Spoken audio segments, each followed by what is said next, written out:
Here are 10 hacks to instantly make you have better waves and curls.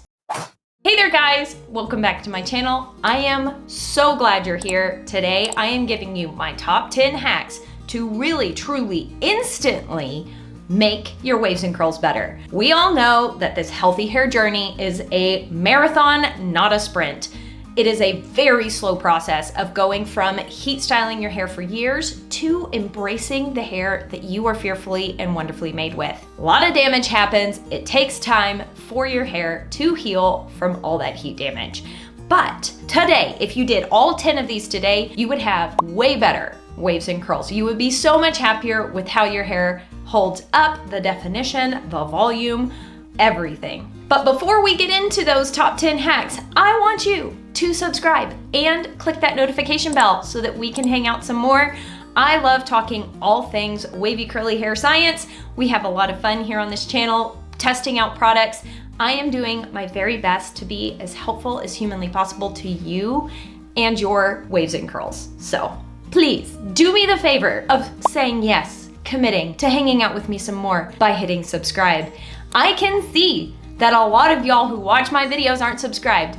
That's sad. That breaks my little wavy curly heart. So make my day and hit the button. All right, so the first hack to better waves and curls instantly today is to shampoo your hair twice. As wavy curly girls, we sub out our really harsh, stripping, clarifying shampoos for something that's more gentle, as wavy curly hair tends to be drier. This is a good step. However, the shampoos that we are using don't necessarily have the same cleansing power, which is kind of the point. But what this means is that oftentimes we use our wavy curly shampoos that are sulfate free like we would use a sulfate shampoo. We expect it to do the same thing as a sulfate shampoo, and they don't. You cannot just slap some shampoo on your hair and rub your fingers in your hair for 2 seconds and call it good. No. Very intentional cleansing is extremely important to improving your scalp health, your hair health, and improving the volume in your hair. If your hair always looks super greasy and flat by the end of the day, start double cleansing. What you're gonna do is you're gonna get your hair nice and soaking wet, grab your favorite curly hair shampoo, scrub it through with the pads of your fingers, pull the lather through the lengths of your hair, never rub the ends of your hair, that's too harsh, but really scrub every square inch of your scalp with the pads of your fingers, rinse the shampoo out completely,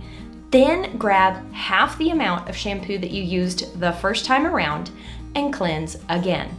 90% of the time, your hair will foam and lather twice as much on the second cleanse with half the amount of product. This ensures that you are really giving your hair the best chance of removing all product buildup, all oil and grease buildup, and you're still getting the benefits from the gentle shampoo. In fact, you are maximizing all the benefits of that shampoo by doing a double cleanse. Did you know that most shampoos say wash, rinse, repeat on them? They're literally telling us what to do, but for whatever reason, we have ignored them and only shampooed our hair once. They really do work better if you do a double cleanse. The second thing you can do to instantly improve your hair, your waves and curls today, is to start brushing your conditioner through your hair after you have finger detangled.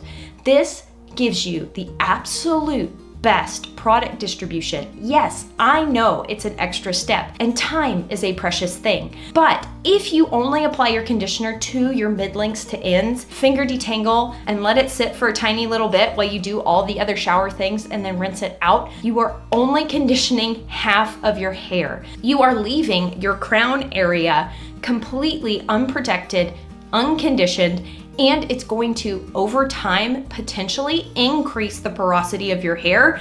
It's like setting yourself up for higher porosity hair, more damage, more problematic, finicky hair down the road, because as the hair grows out from your scalp, it's only going to get more and more weathered. And believe me, trust me, I hear you, I feel you screaming at me from the screen. Courtney, we cannot condition our roots. It's going to make us more greasy. As someone who has been oily greasy her whole life, I heard this too. So I was mortified, petrified, terrified of putting conditioner anywhere close to my roots. I never applied it above my chin. I only put conditioner on my ends. But with this curly girl thing, I decided to give it a try. And lo and behold, to my amazement, brushing the conditioner all the way up to my roots, which really made me cringe the first time I tried it. After I rinsed that conditioner out, styled my hair, guess what? My roots were not greasy. They looked really good. In fact, doing this over time really minimized the frizz that I had at my roots.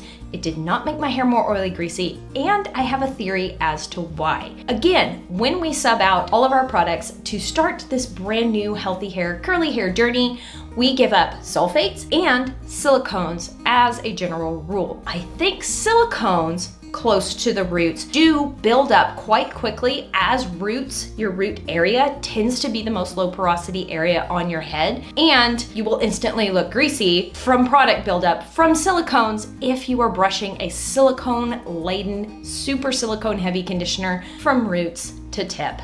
You're gonna be more greasy that way. However, if you are using a silicone-free conditioner because you are a new curly girl, then you're not going to have that issue. What you are going to be getting is the benefits of conditioning all of your hair and not just half of it. Interestingly enough, over time, this concept of like moisturizing my scalp has actually helped it be slightly less oily greasy than it was in the past. Now, I didn't go from being super greasy to never being greasy at all, but it did decrease my grease level, actually conditioning all of my hair, including my roots. Pretty wild.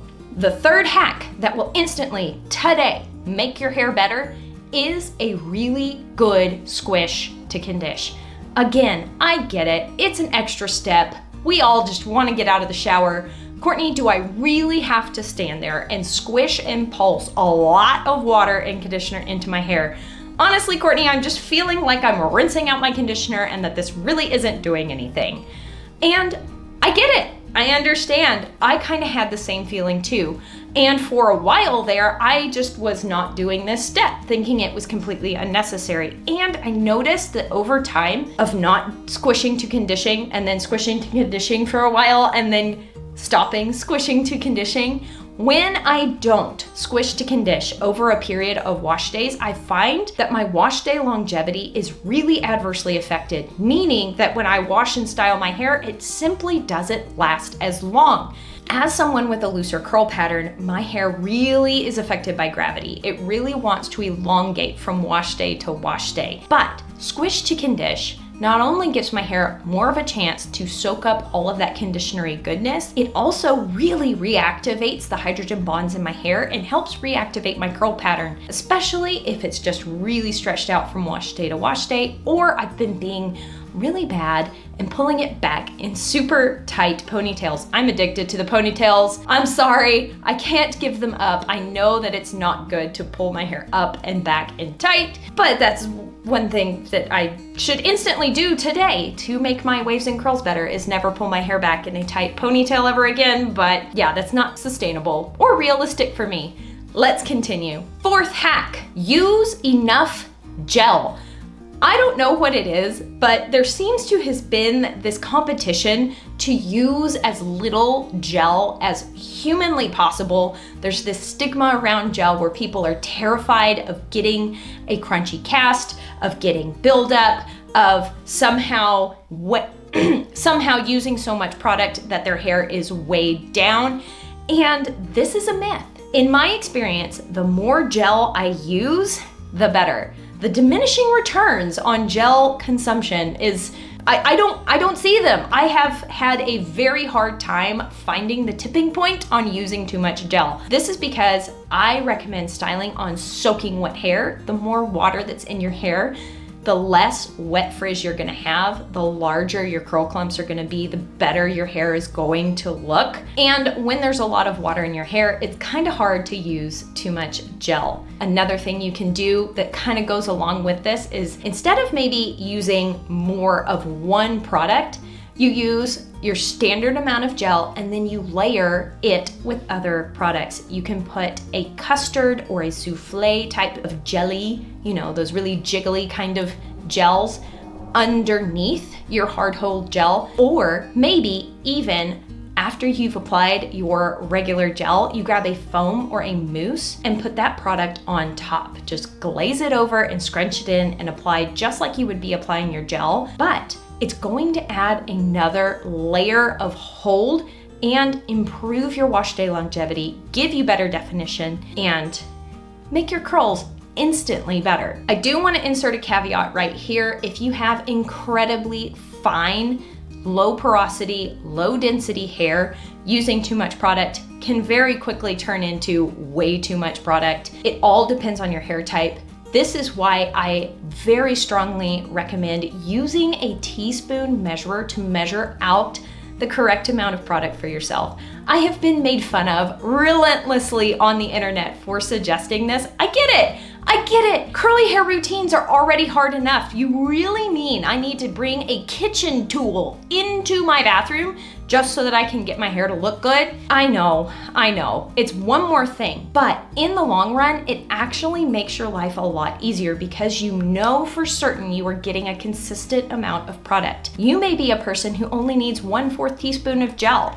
And if you get too much, you're going to have that nasty, greasy, producty, build-up-y kind of hair that nobody really wants, and you're gonna have a terrible time scrunching out the crunch. It's never gonna scrunch out because you found the limit. You used too much gel.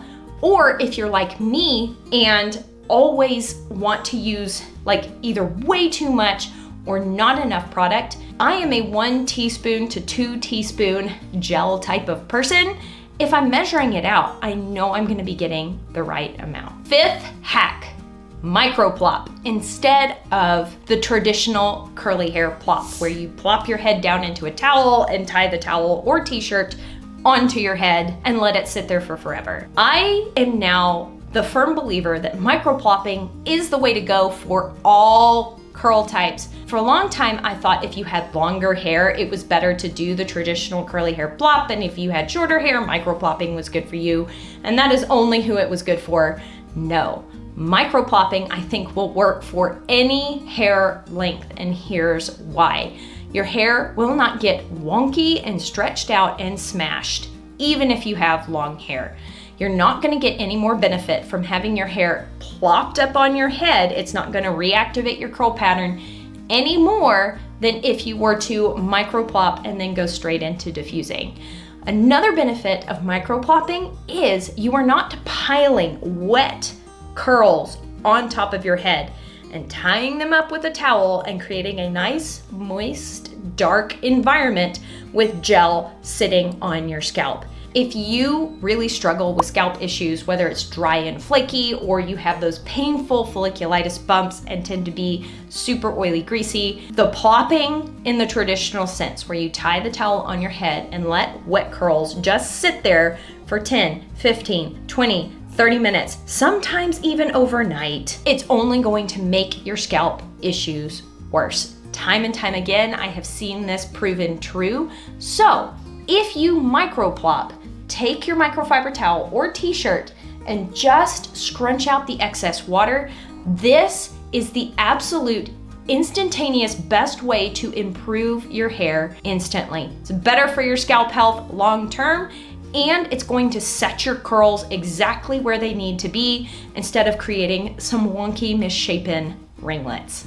6th hack, quit pixie diffusing and hover diffuse first. I am finding that hover diffusing gives way better results on all hair types and all hair lengths. What you're gonna do is you're going to micro plop your hair, then you're going to gently cup with an open palm your hair and hover diffuse. You're not gonna touch your hair with the diffuser, you're going to dry your roots first and really get your cast set. This not only locks your hair into place, does not mess up those hydrogen bonds in your hair, and allows your curls to really dry in their natural curl families, it also dries your hair so much faster. And if you're like me and really want to get your hair to dry fast, you tend to turn your hair dryer up to a higher heat. You're going to have less heat damage from your blow dryer and diffuser because it's not going to be in direct contact with your hair. So try it. Comment down below. Let us know. Did you hover diffuse and did it change your life? I really do flop my hair from side to side. I will cup it and diffuse for a minute. Then I will gently roll, cup the bottom, hover diffuse, cup again, hover diffuse, flip to the other side super slowly, super gently, cup, diffuse, hover diffuse, until my hair is 90% dry. This brings me to hack number 7. And this one's really hard to do, but if you do it, I promise it will instantly make your waves and curls look so much better. Don't scrunch out the crunch until your hair is 100% dry. Oh, it's so hard. It's so hard to be patient and truly wait till your hair is 100% dry. If you don't do this and you scrunch out your hair while it's still damp, but kind of sort of in this cast, it breaks those hydrogen bonds, will instantly make your hair fall limp, fall frizzy, poof out, and destroy what could have potentially been your best ever wash day. In fact, it might behoove you to diffuse your hair to that lovely 90% dry mark, because who has patience to diffuse the hair to 100% dry? Plus, doing that tends to make your hair more frizzy anyway. Get it to 90% dry, let it finish air drying, and don't even scrunch out the crunch on day 1 if you can. Let's say that you wash your hair in the afternoon and it's 100% dry and in the cast right before bed. Leave it in the cast overnight. The more time you can leave your hair in the cast, the better. Hack number 8 is to seal your hair with an oil. At this point, this is a step that I see being beneficial to everyone.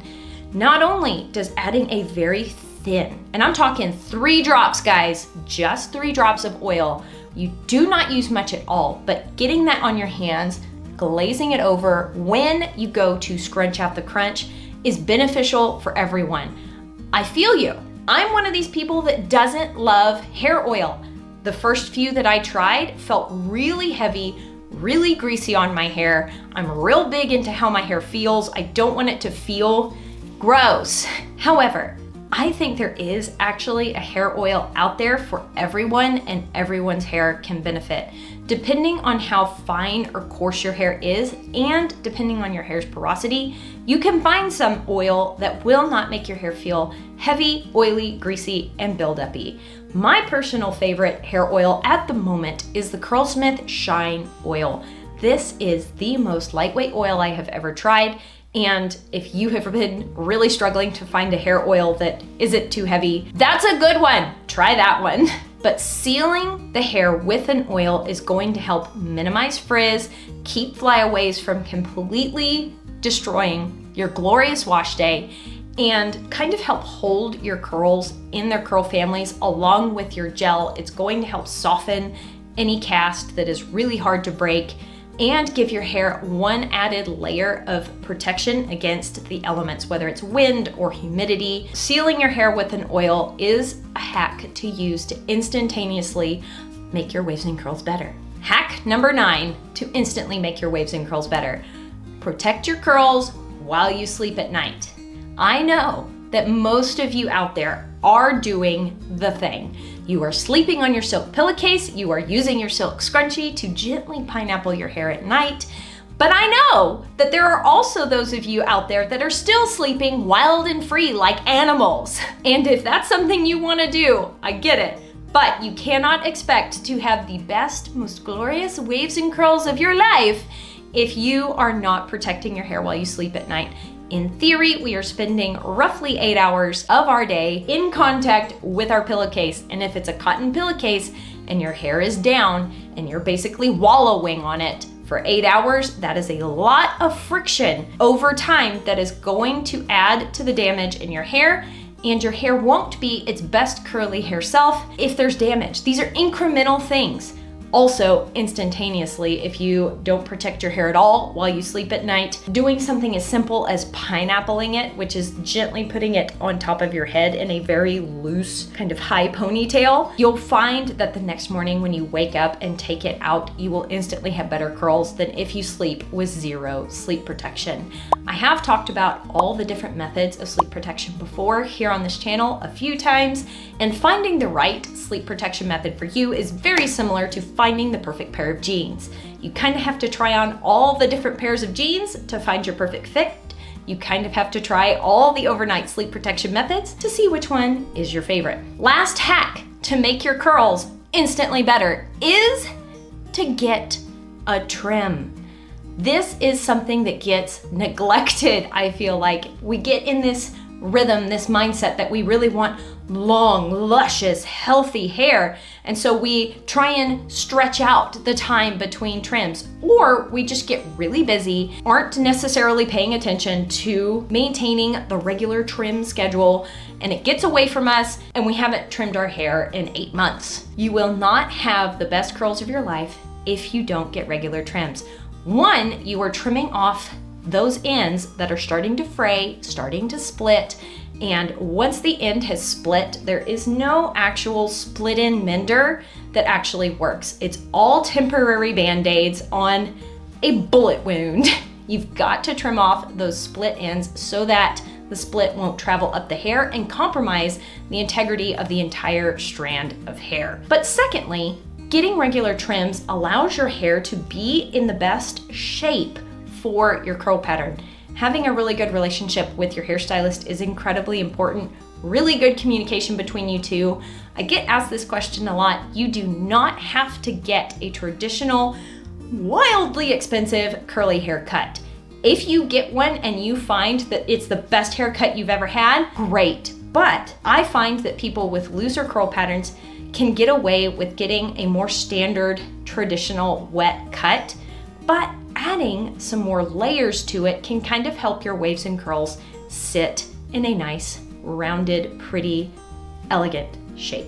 And for those of you who were patient enough to make it to the end of the video, congratulations, you're getting a bonus hack. The last bonus hack to instantly make your waves and curls better is to stress less. Your attitude greatly affects how you view your hair. I don't know about y'all, but I can get in a mood.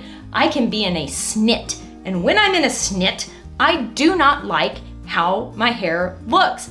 I see every little piece of frizz or stretched out curl or wonky piece, and I instantly think my curls look horrible.